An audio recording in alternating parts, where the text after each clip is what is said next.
ऐसे लग रहा था कि इनमें से इंसानियत ख़त्म हो गई। एक लड़की को कह रही है हम नंगे हो जाओ पुलिस ऑफिसर्स के सामने। अब हम उस तरह से सर उठा के दोबारा लाइफ कंटिन्यू नहीं कर सकते। We can never be the same afterwards. अब जो हो चुका है, life is totally changed. Oh, and it's very painful. Now it's either die or just move the country. इससे अच्छा 2 घड़ियाँ जेल काट लेते, इज्जत ना खराब करते। एक ऑर्गेनाइज्ड कमर्शियल रेव पार्टी थी। उस रेड को इंतहाई प्रोफेशनली किया गया। हमने नेक नियति के साथ पर्चा दिया and we are very clear, बिल्कुल ठीक दिया।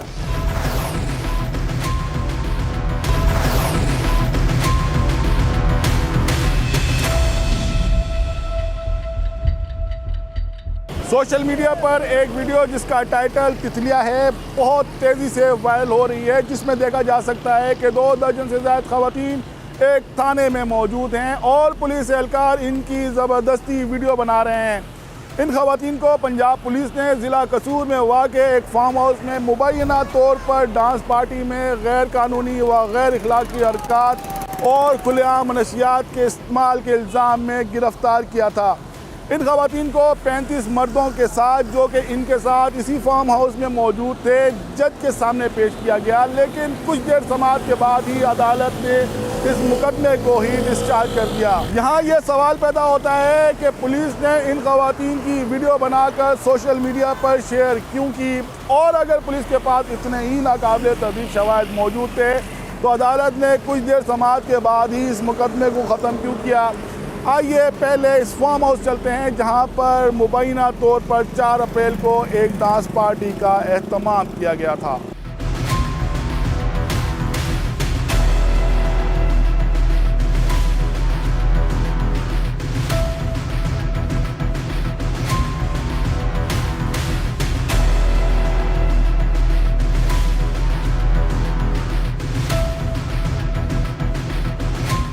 अस्सलाम वालेकुम जनाब, क्या हाल है, कैसे हैं, खैरियत से? भाईजान कुछ बताइएगा तो सही।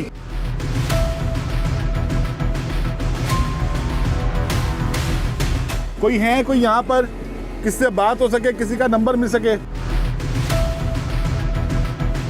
बात तो सुने 1 मिनट के लिए। सर जी बात तो सुनिएगा,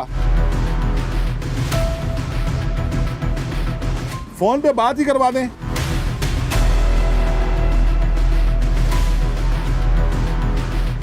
हम इस फार्म हाउस आए थे जहां पर मुबैना तौर पर ये डांस पार्टी मुनक्किद की गई थी। यहाँ पर गेट कीपर मौजूद है। हमने इससे बारहा इस्तदा की कि हमें अंदर आने दिया जाए, लेकिन इसने हमें मना किया।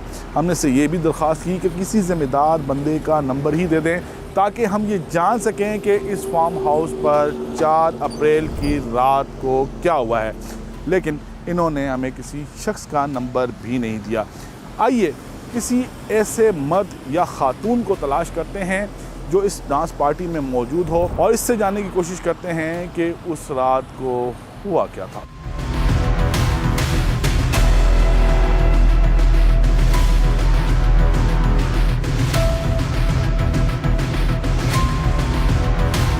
निदा, हुआ क्या था? हमें एक ऑफिशियल इवेंट का इनविटेशन आया था। उसकी सोशल मीडिया पे प्रमोशन चल रही थी, सब बड़े इन्फ्लुएंसर्स और टिकटॉकर्स को इनवाइट्स आ रहे थे, मुझे भी वैसे ही आया और हम उस इवेंट पे चले गए जिसका पास बहुत एक्सपेंसिव था और इंटरनेशनल डीजेस वगैरह आ रहे थे। इस was a public event. Parking में जब पहुंचे हैं और वहीं पे पुलिस आ गई और पुलिस ने कहा आपको अरेस्ट कर रहे हैं हम लोग। We said for what? उन्होंने कहा आपके पास से मंशियात मिली हैं। वी सेड शो अस, और उन्होंने कहा बाद में दिखाएंगे थाने जाके। और जो वहाँ पे पुलिस ऑफिसर्स थे उन्होंने पकड़ के लड़कियों को उनके कॉलर्स से, उनके बाजुओं से घसीट के वैन्स के साथ मारा है कि चले बैठे अंदर। They start making our videos. आप अगर वीडियो को गौर से देखेंगे या सुनेंगे तो उसके अंदर वो कह रहे हैं कि आपकी वीडियो टिकटॉक पे लगाएंगे, बाहर के लोग भी देखेंगे, वायरल करेंगे इसको। हमसे हमारे फ़ोन ले लिए हैं, हमारी इंपॉर्टेंट चीज़ें, हमारे पैसे, हमारे बैग्स, हर चीज़ उन्होंने ले ली, जो कि बाद में कुछ चीज़ें हमें वापस हुई और कुछ मनी बीच में से गायब था। हम लोगों ने वहाँ रात गुजारी है। सुबह हमें हमारे लॉयर्स आए हैं, हमें कोर्ट लेके जाया गया। कोर्ट में लॉयर्स ने डिमांड की है कि आप बताएं किस बेस पे आपने FIR की है, और जब जज ने उनसे डिमांड की है कि हमें प्रूफ करें कि क्या मिला आपको इनसे, तो they had nothing to show. तो जज ने हमें कहा आप बाइज्जत बरी किए जाते हैं। हम लोग आ जाते हैं। तो उसके बाद नेक्स्ट डे हमारी वो जो फेस क्लोज़अप वीडियोस थी वो उनके पेज पे लगी, वो वायरल हुई। वायरल इस तरह से कुछ लोग उसमें से बहुत अच्छे घराने से ताल्लुक़ रखते थे, कुछ लोग फेमस थे, लोगों के टैग्स आने शुरू हो गए। एक पेज पे लगी, दूसरे पेज पे लगी, सबने सेव की, शेयर्स की, तो हम लोग इससे वायरल हो गए। आपके साथ और भी टिकटॉकर्स, व्लॉगर्स, यूट्यूबर्स को बुलाया हुआ था? बुलाया हुआ था। वो सब बच गए? वो सब चले गए थे। आई डोंट नो मैनेजमेंट किस टाइम गायब हुई है। ये उनकी रिस्पॉन्सिबिलिटी बनती थी हमें बताना कि हमारा कोई इशू क्रिएट हो गया तो आप प्लीज़ नहीं आई, या आप अगर आ गए हैं तो आप लोग चले जाएं। Literally when we reach there, तो मेरी मैनेजमेंट से 5 मिनट पहले बात हो रही थी। दे सेड आप आ जाए। हम वहाँ पहुँचे, वो लोग वहाँ पे गायब थे। इवेंट आई गेस इवैक्यूएट हो गया था क्योंकि जब हम पहुँचे थे लाइट्स और म्यूज़िक बंद था। उन्होंने पार्किंग वाले बंदे उठाए हैं। बेसिकली इवेंट का कोई बंदा नहीं था। जो हमारे साथ लोग थे वो इवेंट में से कोई भी नहीं था। इवेंट तो खाली था, और हमारे सामने उन्होंने 2-2, 3-3 बार गाड़ियों की तलाशी ली है, और उन्होंने हमारे बैग्स भी चेक करने की कोशिश की है, हमारी तलाशी लेने की कोशिश की है। उनको वहाँ पे भी कुछ नहीं मिला। हम सब ने एक दूसरे से बात की है कि आपके पास कुछ था, आपके पास कुछ था। जैसे नहीं, हमें तो पता ही नहीं, हम तो पार्किंग से पकड़ गए, हमारे पास तो कुछ था भी नहीं। ये सारा एक्शन मैनेजमेंट के खिलाफ होना चाहिए था। जब आपको अदालत ने रिलीज कर दिया, आपने मैनेजमेंट से रब्ता किया? नंबर्स ऑफ एक घर में एक हाउस पार्टी रखी जाती है, या अगर एक जगह पे आप बाहर से कुछ लोगों को दावत देते हैं, उस पर्सनल प्रॉपर्टी के ऑनर के नाम पे अगर वहाँ पे कुछ इलीगल हो रहा है तो उस पर्सनल प्रॉपर्टी के ऑनर को पकड़ा जाता है, ना कि कोई वहाँ पे आए हुए मेहमान को। हम लोग मेहमान थे, हम लोग गेस्ट थे, हम लोग आए और हमें पकड़ लिया गया। और जिनकी प्रॉपर्टी थी, जिन्होंने वो इवेंट ऑर्गेनाइज करवाया था, वो लोग गायब थे। जब हम थाने के अंदर थे तो तब हमारी पिक्चर्स अपलोड हुई थी, तब वीडियो अपलोड नहीं थी, और फेसेस ब्लर्ड थे। We thought okay it's fine, ये उनकी जॉब है, उन्होंने अपनी ड्यूटी पूरी करनी है। लेकिन जब उन्होंने हमारे फेसेस के साथ वाली वीडियो अपलोड की है, ट्रस्ट मी, जितने हमारे फॉलोअर्स थे और जो लोग हमें नहीं भी जानते थे, उन्होंने हमें बुरे अल्फाजों में जानना शुरू कर दिया। तो उसका इतना डैमेज हुआ कि लोग जो जॉब्स कर रहे थे उनकी जॉब्स चले गई, जो लोग अपना काम कर रहे थे उनका काम डैमेज हुआ। हम बाहर निकल रहे हैं, हर बंदा हमारे बारे में बात कर रहा है कि ये वो लड़कियां हैं जो पकड़ी गई हैं, ये वो लड़कियां हैं जो नशे में पकड़ी गई हैं, इनसे नशा मिला है, ये लोग डांस करती हुई पकड़ी गई हैं। ऐसे लग रहा है सब ख़त्म हो गया है। आते जाते लोग कमेंट्स पास कर रहे हैं, तो ऐसा लग रहा है कि सच्चा हम मर जाए। और literally 2 of them said that कि हम सुसाइड करने लगे। इज्जत इतने सालों से कमाई जाती है, 1 सेकंड लगता है चले जाती है, और ये वो सेकंड थे, चंद सेकंड थे जो हमारी ज़िंदगियाँ ले गई हमसे। अब हम उस तरह से सर उठा के दोबारा लाइफ कंटिन्यू नहीं कर सकते। लाइफ ख़त्म हो गई है। नाउ इट्स ईदर डाई और just move the country, that's it. Police का रवैया जो ख़वातीन थी उनके साथ कैसा था? हमें वो इस तरह से पंजाबी में बोल रहे थे, जाओ उथों मेरे बूट लैके आ, जाओ उथों मेरे लित्तर लैके आ, इन्हों लाने आ, इन्हों दी होश टकाने आंदी है, वड्डे आए टिकटॉकर। लेडी कांस्टेबल्स बाहर खड़ी हैं, बाहर खड़े होकर हम लोग की वीडियोस बना रही हैं। वो भी वीडियोस बना रही थी और वो हमें पता कैसे चला, हमें पता ऐसे चला कि हम लोग बैठे हुए हैं और वो कोई लड़का, ऐसे लड़कियां सारी आपस में बात कर रही हैं, तो एकदम से वही आवाज़ किसी के फ़ोन से आने लगी और हम सब एक देख रहे हैं, हमारे पास तो फ़ोन ही नहीं है। और हमने इधर लेडी कांस्टेबल की तरफ देखा और लेडी कांस्टेबल फ़ौरन मुड़ गई और हमने उसे कहा आप वीडियो क्यों बना रही हैं? और वीडियोज़ भी हैं जो लेडी कांस्टेबल्स ने बनाई थी हमारी। हम लोगों के बार बार झगड़ने के बाद 3-4 दफ़ा उन्होंने हमारी वीडियोज़ बनाई हैं। We can never be the same afterwards. अब जो हो चुका है, life is totally changed and it's very painful. कभी सोचा भी नहीं था लाइफ में कि ऐसा भी होगा। हम लोग थाने में पूरी रात गुजारेंगे, इतने बुरे सलूक करेंगे हमारे साथ। लिटरली एक कांस्टेबल ने, मैंने कहा मुझे वॉशरूम जाना है, तो शी सेड वहाँ पे ही कपड़े उतार के कर लो। मैंने कहा मेरे कपड़े ऊपर से उतरेंगे, सारा 1 पीस है, ऊपर से उतरेगा। तो कहती उतार लो। बाहर लड़के खड़े थे, मेल्स खड़े थे और जो ऑफिसर्स थे वो खड़े थे। और मैंने उसको आगे से बोला, एक्सक्यूज़ मी, आपने निकाब किया हुआ है और आप मुझे एक दूसरी लड़की को ये कह रही हैं कि आप नंगे हो जाओ, कोई मसला नहीं है। और ऐसे लग रहा था कि इनमें से इंसानियत ख़त्म हो गई। मैंने उसे ये कहा ना कि इंसानियत, आप एक लड़की हैं और आप एक लड़की को कह रही हैं हम नंगे हो जाओ पुलिस ऑफिसर्स के सामने वॉशरूम करने के लिए। कहती मैं सच्चों से पूछ के आती हूँ। वीडियो वायरल होने के बाद ट्रस्ट मी, जो गंदे से गंदा वर्ड, जो गलत बात लगाई जा सकती थी लगा के जब वायरल किया गया, उसके बाद लगा लाइफ एंड हो गई। इससे अच्छा 2 घड़ियाँ जेल काट लेते, इज्जत ना ख़राब करते।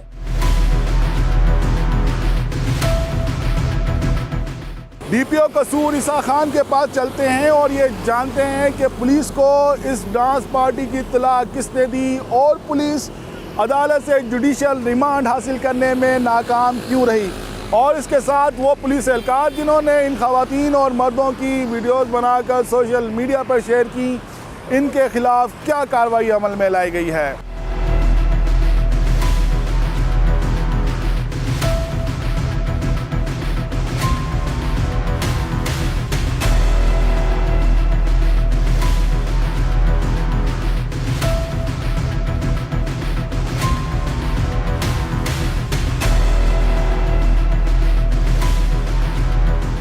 अस्सलाम वालेकुम। एक डांस पार्टी की बहुत चर्चा है ईसा साहब। पुलिस ने रेड किया, कुछ नशावर मवाद, कुछ शराब की बोतलें रिकवर की, फिर वहाँ से जो लोग गिरफ्तार हुए उनकी एक वीडियो बनती है और वो सोशल मीडिया पर वायरल हो जाती है। ये सारा मामला था क्या, इसके बारे में कुछ बताइएगा। मुझे एक इन्फॉर्मेशन मिली कि जी इस तरह से एक इवेंट हो रहा है, उसकी वेरिफिकेशन के लिए STPO जो है मुतलका एक गज़टेड अफसर हैं, उनको मैंने वो इन्फॉर्मेशन पास ऑन की कि आप इसको वेरीफाई करें। जब वो वहाँ पर मौके पर पहुँचते हैं तो उन्होंने ये देखा कि इस इन्फॉर्मेशन के अंदर काफ़ी हद तक सदाकत थी। ये बरलबे सड़क एक बहुत बड़ा इवेंट भी था जिसका कि कोई NOC ना था। ज़िले पुलिस को इस इवेंट के बारे में किसी किस्म की कोई इन्फॉर्मेशन भी ना थी, ना कोई डिस्ट्रिक्ट इंतजामिया से कोई प्रायर अप्रूवल था। वहाँ पर शराब की बोतलें भी थीं, वहाँ पर पिल्स भी उनको मिली और वो एक ऑर्गेनाइज्ड रेव पार्टी थी।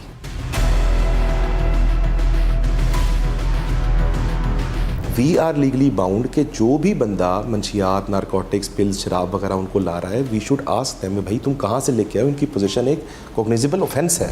उस रेड को इंतहाई प्रोफेशनली किया गया। उसके अंदर वी मेड श्योर कि किसी किस्म की कोई हाई हैंडेडनेस ना हो, किसी लड़की की इज़्ज़त पे कोई आँच ना आए, कोई शख्स ये ना कहे कि मेरा मोबाइल पुलिस ने निकाल लिया, मेरी जेब से पैसे निकाल लिए, मेरी बाली उतार ली वगैरह वगैरह। जब पुलिस वहाँ पे रेड के लिए जाती है तो ये एक इम्प्रेशन हुआ कि शायद कहीं से ऐसी मुखबरी हुई है जिसके अंदर जो मेन ऑर्गेनाइज़र था, जो फार्म हाउस का मालिक था या ऑर्गेनाइज़र था या जो इस तरह के बंदे थे जो बेसिक, वो वहाँ से फ़रार हो गए होते हैं। ये चीज़ मानी ही नहीं जा सकती कि लोकल पुलिस की अंडरस्टैंडिंग के बगैर एक इतने बड़े करोड़ों का एक इवेंट यहाँ पे हो जाए। तो we again worked on technical data और हमें ये पता चला कि जो इस इवेंट का मेन ऑर्गेनाइज़र है उसके साथ SHO के राब्ते थे और उसके ऊपर जब चीज़ें ब्लैक एंड वाइट में आई, he had to admit that, और उसके ऊपर हमने उसको major punishment of dismissal from service किया।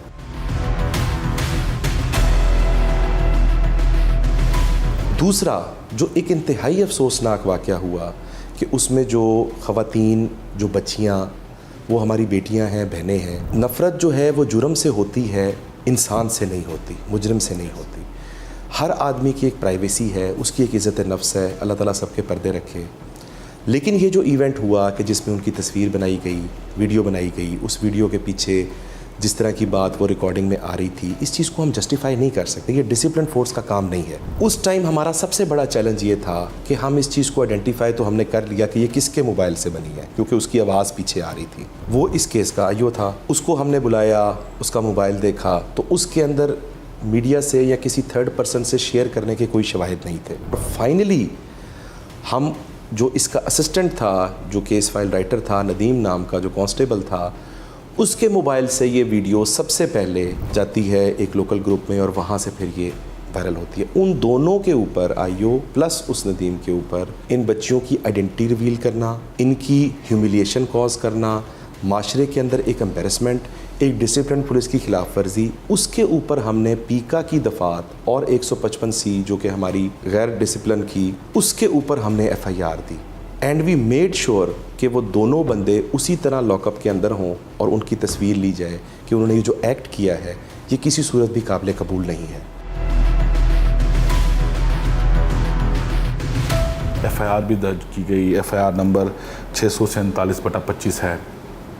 इसमें जो दफ़ात लगी, इसके लिए भी आपसे रब्ता किया गया कि इन पे दफ़ात कौन सी लगानी चाहिए? मैं इस चीज़ के ऊपर कि कौन सी दफ़ा क्या है ये मेरा काम नहीं है, लेकिन इस पे जो भी दफ़ात लगी उसमें कि लाउड स्पीकर की खिलाफ वर्जी वो बिल्कुल थी, अल्कोहल के हवाले से होना वो रिकवर हुई, पिल्स वगैरह के हवाले से होना वो बिल्कुल था। जो भी दफ़ात थी उसके मुताबिक ही उन्होंने पर्चा दिया। हदूद ऑर्डिनेंस की दफ़ा 3 और 4 भी इसके अंदर शामिल है। शराब के हवाले से जब पर्चा होता है तो वो 3-4 PHO में ही होता है। और अफीम, मेरे ख्याल में अभी तक वो डांसिंग पिल्स के हवाले से कोई कानून साजी नहीं हुई है।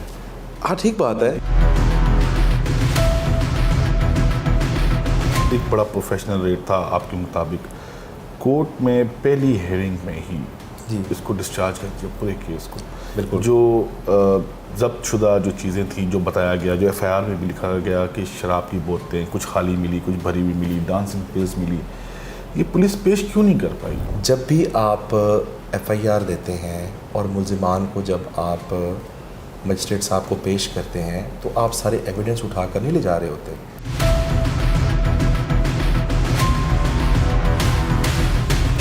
ये कोर्ट की सवाबदीद होती है कि वो आपसे मौके पर एविडेंस एग्जिबिट करना चाहे या ना करना चाहे। जो IO था वो ख़ुद उस पर FIR हो गई, तो हो सकता है कि उसका कोई ऐसा करैक्टर उसमें मतलब किरदार हो कि उसने उसको प्रॉपर उस तरह से कोर्ट के सामने प्रेजेंट ना किया हो। ईसा साहब, ये जो डांस पार्टी हो रही थी इसमें आपने 60 के लगभग 25 ख़वातीन और 35 मर्द हज़रात को गिरफ़्तार किया, किसी का भी तिबी मुआयना नहीं करवाया, क्यों नहीं करवाया? ये सब चीज़ें रात 2 बजे तो नहीं हो सकती थी ना। ये ज़रूरी तो नहीं है कि तिबी मुआयना जो है वो आप मजिस्ट्रेट के सामने पेश करने के बाद ही करवाएं। देखिए, दिन की रोशनी में आप इनको लेकर जाते हैं, आपकी ये जो ब्लड के अंदर जो चीज़ें रहती हैं इसका एक टाइम फ्रेम होता है कि ये तकरीबन 24 घंटे तक they can be detected. Police बगैर सर्च वारंट उस फार्म हाउस में क्यों गई? FIR होती ही उन ऑफेंसेस की है जो कॉग्निजेबल हो, जिसका मतलब ये है कि आप उसके अंदर काबिले दस्तदर अंदाजी जुर्म, आप उसमें में अरेस्ट विदाउट वारंट जो चीज़ें हो रही थी on the face of it cognizable offence हुई। हमने नेक नियति के साथ उन दफ़ात के अंदर पर्चा दिया and we are very clear कि ये बिल्कुल ठीक दिया।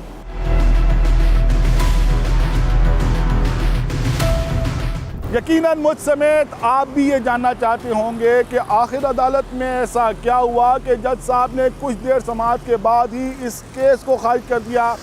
आइए मुल्जिमान के वकील सरदार नबी अहमद के पास चलते हैं और इनसे अदालती समाअत के अहवाल जानते हैं।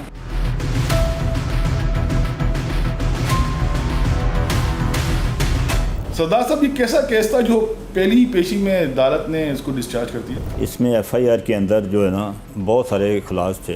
एक तो इसमें कोई ऐसा गवाह नहीं है जिसने ये वकूबे के मतलब कोई भी इनको इन्फॉर्मेशन दी हो। सिर्फ एक जो है ना इनके पास वो ऐसा गवाह है जो मुखबर ख़ास है, जिसका आज तक हमें वकला को तो पता नहीं चला कि वो किधर से आता है। इस केस के अंदर भी कोई चशमदीद गवाह नहीं है मौके का। अगर इन्होंने रेड करना था तो उसके लिए जो कानूनी तरीक़ाकार है हमारे कानून के अंदर, वो इलाका मजिस्ट्रेट से बाकायदा इसका जो सर्च वारंट हासिल करते, सर्च वारंट हासिल करने के बाद वहाँ रेड करते और वहाँ जो भी कार्रवाई करते। और वहाँ इन्होंने जो बरामदगी डाली है, इतने सारे लोग बरामद वहाँ इन्होंने गिरफ्तार किए हैं और बरामदगी इन्होंने 2-4 बोतलों की डाली है। म्यूज़िक सेट वो इन्होंने बरामद किया है और एक हुक्का बरामद किया कि वहाँ शीशा पिया जा रहा था। तो इसमें बाकी भी जो ऑफेंसेस थे वो भी बेसलेस थे। दफ़ा 3-4 इन्होंने जो हदूद की लगाई 3-4-4-79 वो भी अप्लाई नहीं करती। यानी शाहिदीन मौजूद नहीं हैं, शवाहिद तो मौजूद हैं। शवाहिद कोई भी केस साबित करने के लिए गवाहों का होना ज़रूरी होता है। क्रिमिनल केसेस में जब तक गवाह ना हो तो वो केस साबित नहीं होता।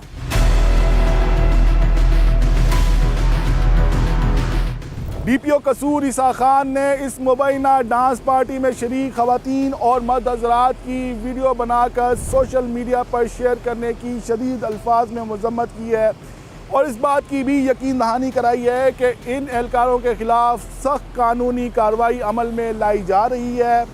इसके साथ साथ इनका कहना ये भी था कि पुलिस की कार्रवाई बिल्कुल दुरुस्त थी और वो इस अदालती फैसले के ख़िलाफ़ रिवीजन में जाएंगे। इसके साथ साथ डिस्ट्रिक्ट बार एसोसिएशन कसूर ने भी इस अदालती फैसले पर तशवीश का इजहार किया है। इस वीडियो पर अपना फीडबैक ज़रूर दीजिएगा। अपना ख्याल रखिएगा। अल्लाह हाफ़िज़।